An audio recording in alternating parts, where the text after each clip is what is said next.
Los ETFs son una de las mejores herramientas que tenemos a nuestra disposición a la hora de invertir en bolsa, ya que nos permiten invertir en muchas cosas con la compra de una sola acción. Ahora, a pesar de que los ETFs son fantásticos y desde mi punto de vista, una vez más, son una de las mejores herramientas que tenemos a nuestro alcance y en nuestro arsenal, existen un par de errores que las personas que invierten mucho en ETFs cometen, y hoy en este video quiero hablar acerca de uno específico que yo he visto una y otra vez cada vez que las personas en mi grupo privado comparten el portafolio suyo conmigo. Y esto también lo he visto en varios otros portafolios por el internet. Así que el punto del video es bastante simple. Voy a estar compartiendo con ustedes este error para que no lo cometan, o tal vez si usted lo comete y no piensa que es un error, me deje saber por qué. Pero sin mucho más decir, como de costumbre, espero que este video les guste, les sirva de ayuda, les enseñe algo. Si este es el caso, lo único que les pido a cambio es que destruyan ese botón de me gusta. De verdad ayuda un montón al canal, junto con que si les gusta este tipo de contenido acerca de la inversión en bolsa, de cómo analizar acciones y toda esta serie de cosas que hacemos en el canal y no se han suscrito, pues no sé por qué no lo han hecho, háganlo, es completamente gratuito. Junto con eso le quiero dar las gracias a Mumo por ser el sponsor de este video, y aunque vamos a hablar de ellos más adelante, les quiero recordar que ellos no solo han extendido ese 8.1% de interés anual en el dinero sin invertir, sino que en dependencia de cuánto dinero depositen, van a estar ganando hasta $1000 en acciones de Nvidia, añadido a $100 en un cash reward. Así que si están interesados, recuerden en la descripción está el enlace. Pero bueno, sin mucho más decir, saltemos una vez a hablar acerca de cuál es este error que muchos inversores en ETF cometen. Y el error es bastante simple y se simplifica a complicarse la existencia por gusto. Hay dos principales maneras en las cuales se tienden a cometer este error, y todos tienen que ver con qué ponemos además de los ETFs en nuestro portafolio. La primera manera en la cual las personas cometen este error es algo que yo he visto principalmente en personas que empezaron a invertir hace poco, y es invertir en ETFs, pero invertir en varios ETFs que o son exactamente lo mismo o tienen una correlación altísima. El ejemplo más claro que yo veo una y otra vez es que muchas personas tienen algo como el VOO en su portafolio, pero también puede que tengan el SPY y además de eso puede que tengan, qué sé yo, el SPYX, que es ese fondo de Fidelity que sigue al S&P 500. Estos tres ETFs, incluyendo el fondo de Fidelity, todos siguen al S&P 500, o sea que vamos a estar teniendo prácticamente las mismísimas inversiones, pero divididas en dos ETFs que son lo mismo, pero los tenemos separados por gusto. Por ejemplo, aquí podemos ver el SPY, que es uno de los más populares realmente, y podemos ver que en el top 10 tenemos Nvidia, Apple, Microsoft, Amazon, Meta, etcétera, etcétera, y pueden ver más o menos aquí los porcentajes que tenemos en cada una de esas compañías. Cuando saltamos al VOO, podemos ver que tenemos exactamente las mismas compañías con exactamente, o al menos muy parecidos, porcentajes, cuestión de puntos decimales de diferencia. Así que esta es la primordial manera en la que veo a las personas cometer este error, porque no tiene sentido tener 4 ETFs del S&P 500 cuando todos siguen a lo mismo. Ahora, si llevamos eso un poquitico más allá, inclusive hay muchas personas que dicen, ok, no, yo no estoy invirtiendo en 3 ETFs del S&P 500, pero sí estoy invirtiendo en el VOO y tengo una buena posición también en el QQQ y tengo una buena posición también en el VTI. Estos tres ETFs al final son extremadamente parecidos también, ya que tienen un alto nivel de correlación. Y esta correlación es lo que quiero tocar en esta primera manera de cometer el error de sobrecomplicarse con los ETFs, y para mostrarles realmente cómo ver si usted tiene unos ETFs que tienen una alta correlación, vamos a ir al sitio web de ETFRC. Aquí estamos en el sitio web de ETF Research Center, o el Centro de Investigación de ETFs, que es una página web donde podemos ver este overlap o la correlación entre los fondos. Y tengan en cuenta que esta no es la única, pero es una que yo he visto que muchas personas utilizan. Cuando usted le va a dar acá al Fund Overlap y usted escoge, vamos a suponer, el mismo que estábamos mirando, el SPY y el QQQ, usted va a poder ver que estos ETFs tienen una correlación relativamente alta. Alrededor de 88% de los holdings son overlapping, o sea que están correlacionados. En otras palabras, si usted invierte en el S&P 500 y en el QQQ, prácticamente todo, casi lo que está en el QQQ lo va a tener en el S&P 500. Una vez más, 87% de lo que está en el QQQ está en el S&P 500. Obvio, debido a que el S&P 500 es mucho más amplio y que tiene 500 compañías y no solamente 100, como es el caso del QQQ, pues existe mucho menos del QQQ en el S&P 500. Otro de estos errores que yo veo muy a menudo es algo como el SPY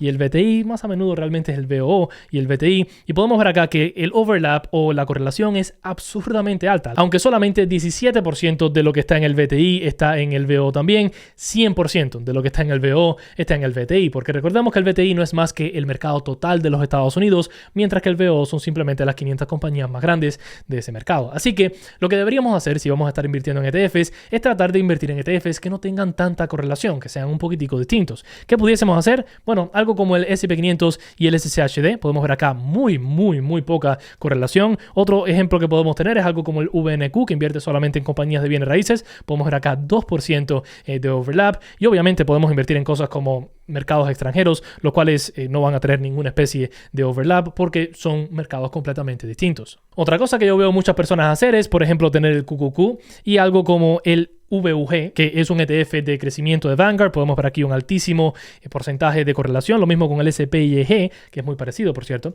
Podemos ver acá un alto también porcentaje de correlación. Inclusive creo que si lo comparamos con el SP500 la correlación es más alta, sí, 68%.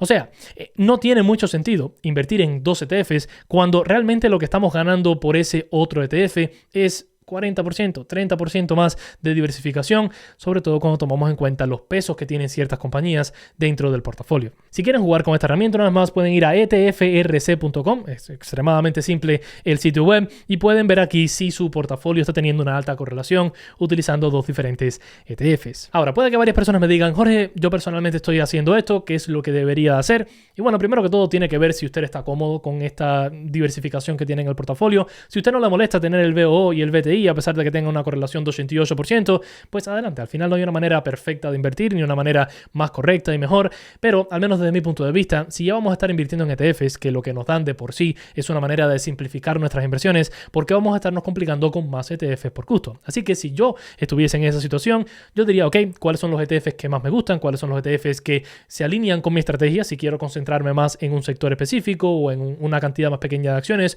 o si quiero irme más amplio aún, y me voy solamente con ese y recorto los demás que no me están dando mucha diversificación. Junto con que si usted tiene, vamos a suponer, el SP500 de Vanguard, el SP500 de Fidelity, el SP500 de BlackRock y 4 SP500 más, pues tal vez dice, mira, déjame concentrar todo esto en uno y añadirle un par de ETFs que sean distintos, ¿no? Que me den cierta diversificación en mercados internacionales, en acciones más de value, más de dividendos, lo que sea, si es lo que usted está buscando, obviamente. Ahora, a pesar de que arreglar esta manera de sobrecomplicarse con los ETFs es bastante simple, la segunda manera de sobrecomplicarse, que vamos a estar discutiendo ahora, es mucho más difícil porque va a requerir de mucho más análisis de su parte, ya que vamos a estar implementando acciones individuales en la mezcla también. Ahora, antes de hablar acerca de esta segunda manera de sobrecomplicarse, ya que estamos hablando acerca de invertir en acciones individuales, ETFs y demás, les quiero recordar que si vamos a invertir en la bolsa, necesitamos un broker que nos dé buenas herramientas y que nos ayude más en nuestro viaje con las inversiones, y por eso aquí en el canal yo siempre les recomiendo aquellos que yo he utilizado y que considero que son los mejores, lo cual nos llevaría perfectamente a hablar acerca de Moomoo, el sponsor de este video. Moomoo es un excelente broker y aplicación que nos permite comprar y vender ETFs y acciones en la bolsa de los Estados Unidos sin comisiones, sin mínimos y sin fees de mantenimiento, junto con que nos ofrece un montón de herramientas. Realmente creo que es uno de los brokers que más valor le dan a los inversores allá afuera. Por ejemplo, aquí estoy en mi cuenta con Moomoo y le quiero mostrar un par de estas cosas que realmente me encantan. Lo primero que les quiero compartir es el hecho de que Moomoo es uno de los pocos brokers allá afuera que nos permite comprar fracciones de acciones. Como pueden ver en la segunda y tercera acción que yo tengo en este portafolio, yo no tengo una acción completa de Target o de Hershey o en 2 o 3 o 4 acciones completas, sino que tengo 2.5 de Hershey y 3.75 de Target. No tomen esto como una recomendación de inversión ni nada por el estilo, sino que solo para darles el ejemplo, pero el hecho de que yo pueda ir y comprar una fracción de la acción de Hershey, que es relativamente costosa, casi $200, pues me abre muchas puertas a mí a poder desplegar exactamente la cantidad que yo quiera. Además de eso, desde un punto de vista de análisis fundamental y técnico, aquí tenemos un montón, pero un montón de utilidad si estamos interesados en todo este tipo de cosas. Aquí más que nada el análisis técnico, cuando saltamos al área de compañía, pues muchísimo más desde un punto de vista de análisis fundamental, valuación y toda esta serie de cosas. O sea que ahí también Moomoo nos ofrece muchísimo valor. Y lo último ya que quiero compartir con ustedes es el hecho de que el efectivo que usted tenga en Moomoo, o sea, el dinero que tenga sin invertir en la plataforma, le va a estar generando intereses actualmente a 4.1% de interés. Y a diferencia de varios otros brokers allá afuera, usted no tiene que pagar ninguna especie de membresía, al menos por el momento, para acceder a este interés. Ahora, tenga en cuenta que ese 4.1% de interés anual es para las cuentas existentes, pero si usted se abre una cuenta nueva a través del enlace que les dejé en la descripción, pues va a estar recibiendo un bono de hasta 8.1% de interés anual por los primeros 3 meses, añadido a que en dependencia de cuánto dinero deposite, puede llegar a ganarse hasta $1,000 en acciones de Nvidia, añadido a $100 en un cash reward que va a estar obteniendo a partir de los $2,000 que usted deposite. Así que si están interesados en probar la plataforma, sacarle provecho a todos estos beneficios y a ese bono de bienvenida, pues en la descripción recuerden que va a estar el enlace. Una vez más, gracias a Moomoo por ser el sponsor de este video y gracias a ustedes por apoyarme mirando este ad, pero sin mucho más decir, saltemos ahora a hablar acerca de esa segunda manera de sobrecomplicarse, que es cuando juntamos ETFs con acciones individuales, y he visto un montón de errores, entre comillas, con esto. Una vez más, no hay una manera perfecta de hacer las cosas, pero desde mi punto de vista, ya que los ETFs nos dan una manera fácil de invertir y el punto de los ETFs es darnos facilidad en nuestro portafolio. Yo he visto que muchas personas ponen, vamos a suponer, 20-30% de su portafolio en el S&P 500 y después añaden 40 compañías más, todas las cuales están en el S&P 500. O sea, que tienen Apple, Amazon, Nvidia, Google, Meta, Netflix, etcétera, etcétera, etcétera, etcétera, añadido al S&P 500. Y en estos casos, una vez más, no es que estén haciendo las cosas mal necesariamente, pero una vez más, mi punto de vista con los ETFs es que están ahí para hacernos la vida más simple. Y si uno quiere tener una parte de su portafolio en ETF, lo veo súper, pero sepa que ya esa parte está siendo bastante diversificada y va a tener ese dinero en un montón de diferentes compañías. Así que si usted quiere suplementar ese ETF con otras acciones en la estrategia núcleo satélite que hemos discutido un montón de veces acá en el canal, pues no tiene mucho sentido tener los mismos satélites que forman una gran parte de ese S&P 500. Vamos a suponer que a usted tal vez le gusta mucho más Google que todas las otras compañías en el S&P 500. Está bien, tal vez quiera añadir un poquitico de Nvidia también, pero no tiene sentido tener el top 10 de compañías del S&P 500 y el top 20 y el top 30 cuando al final en el S&P 500 va a tener ese dinero puesto ahí nada más. Así que lo que deberíamos hacer en vez es complementar una vez más ese S&P 500 o STF que tengamos con cosas que nos den otra exposición a otra parte del mercado. Otro ejemplo que les voy a dar, vamos a suponer que ustedes tienen el ETF de SSHD, que es un ETF que tiene principalmente compañías más tranquilas, más estables, más de dividendos, value y demás. No tiene sentido que usted ponga además del SSHD, Altria, Realty Income y Target, porque yo creo que inclusive esas tres están dentro del SSHD y no va a estar obteniendo nada distinto al añadirle de más a esas acciones. ¿Qué debería de considerar en vez? Bueno, tal vez le gusta mucho Realty Income y le quiere poner un poquitico más, fantástico, pero no tiene nada de crecimiento en su portafolio. Casi todo lo tiene puesto en esa compañía, en ese tipo de compañías, disculpen, más tranquilas, más de dividendos. O sea que en ese caso añadir compañías más de crecimiento, que sea Nvidia, Apple, Google, si están a buenos precios, obvio, pues tiene mucho más sentido y le va a ayudar a realmente tener una exposición distinta. Lo cual nos llevaría a el extremo de esto, por cierto, que es que hay ciertas personas que dicen, ok, mira, yo voy a tener una buena parte en el SSHD, que va a ser la mitad de mi portafolio, y el resto se lo voy a poner a 40 acciones, todas las cuales están en el S&P 500. Si usted va a estar haciendo eso, realmente no tiene sentido tener tantas acciones al lado de un ETF.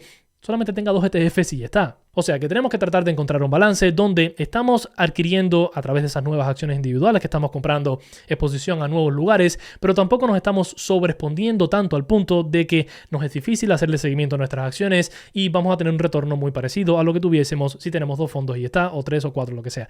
Realmente no es lo que quiero decir, no que el límite es 2 o 3, sino que hay muchas veces que veo personas que tienen 2 y 3 ETFs y 40 acciones, 30 acciones, 20 acciones de lado y no tiene sentido. Si usted ya va a tener tanto en ETFs que son distintos, vamos a suponer que tiene en el S&P 500 y tiene en el SSHD, ya ahí tiene cubierto una buena parte del mercado. Si usted quiere tener un poquitico en Alibaba y en Google porque le gusta mucho y en Pepsi porque también, ok, está bien tener un par de acciones añadido a ese par de ETFs, pero recordemos que el punto de los ETFs es simplificarnos la existencia. Si usted va a tener uno de estos ETFs que siguen a varios sectores distintos o a varias industrias o lo que sea, no tiene sentido suplementar ese ETF con un montón de acciones más porque ya usted está obteniendo la diversificación de parte de ese ETF. Ahora, existe una excepción con esto y sé que ya la cabeza muchos lo tienen así y es que hay ciertos ETFs allá afuera que son de un sector específico y vamos a suponer que usted en su portafolio tiene acciones individuales solamente, pero que quiere invertir en bienes raíces pero no sabe exactamente qué compañía de bienes raíces comprar,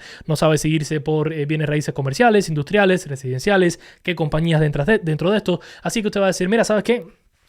Voy a poner mi dinero en el BNQ, lo voy a poner como una posición regular que yo tuviese en una acción y eso es prácticamente una posición en una acción que usted tuviese, ¿no? Ahí no está sobrediversificando, ni es que tiene demasiadas acciones, ni nada, porque ha escogido un ETF que está extremadamente concentrado en un solo sector y si usted lo que estaba buscando es diversificación en ese sector, yo lo veo fantástico. En otras palabras, lo que quiero aclarar con el tema de sobrecomplicarse con los ETFs es cuando hablamos acerca de esos ETFs que abarcan más partes del mercado. Los S&P 500, los Nasdaq hasta cierto punto, los SSHDs, BTI y toda esta serie de cosas, ya que abarcan tantos sectores distintos y que nos dan tanta diversificación porque hay tantas empresas dentro, no tiene sentido tener un montón de acciones más para complicarnos la existencia por gusto. Una vez más, el punto de los ETFs es hacernos la vida lo más simple posible. Ahora, sé que varios puede que se esté preguntando, Jorge, ¿qué efectos tuviese esto realmente? ¿Significa que voy a generar peores retornos o mejores retornos? Y a ver, realmente no es tanto una cuestión de retornos.